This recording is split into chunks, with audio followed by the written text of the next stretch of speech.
Hello বন্ধুরা, নমস্কার। আমি আজকে পটল এবং ঝিঙের খোসা কিছু রেখে দিয়েছিলাম, ঠিক আছে।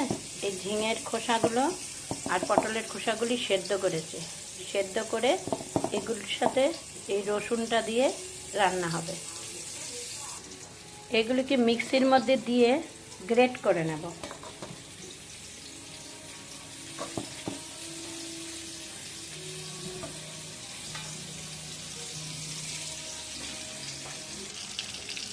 এবার রসুন দিয়ে দিলাম। রসুনগুলো একটু ভাজা ভাজা হয়ে গেলে মিক্সিতে করে বেটে রেখেছি, এই বাটাটা ঢেলে দেবো।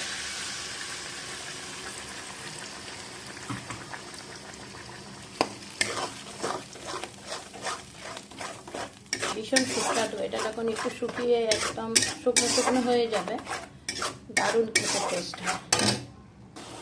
একটু যখন ঘন হয়ে আসলো, তারপর একটু নুন দিলাম, হলুদ দিলাম, আর একটু মিষ্টি দিলাম, দিয়ে ভালো করে নাড়তে দিলাম। একটু তেল বেশি লাগে এটাতে, ঠিক আছে। একটু কম তেলে হয় না, একটু তেল লাগে। অনেকটাই নাড়তে হবে, হচ্ছে আরও হবে। শিলনোড়ায় বাটলে হয়তো একটু কম টাইম লাগবে, কিন্তু মিক্সিতে করেছি, একটু জল দিতেই হয়েছে। আর ভালো করে পেস্ট না করলে এটা হবে না, প্রচুর তেল লাগে এটাতে।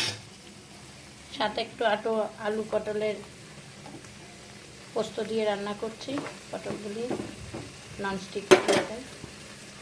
ওকে, হোক আর একটু টাইম লাগে। ঝিঙেটা হতে হতে আলু আর উচ্ছে সিদ্ধ করেছিলাম, ওই আলু উচ্ছেগুলির সাথে একটু নুন, একটু কাঁচা সর্ষের তেল, একটু কাঁচা লঙ্কা দিয়ে এটাকে মেখে রাখছি, কারণ ওটা হতে একটু টাইম লাগছে।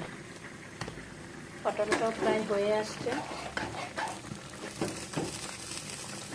এটার মধ্যে একটু কাঁচা তেল, সর্ষের তেল দিয়ে দিলাম, ওটা এখন হচ্ছে, হয়ে এসেছে। আর একটু ঝিঙে পটল খোসা দিয়ে যেটা সিদ্ধ করে রান্না করেছিলাম, সেটা আলটিমেটলি শেষ হলো। আর এই আলু পটল পোস্ত,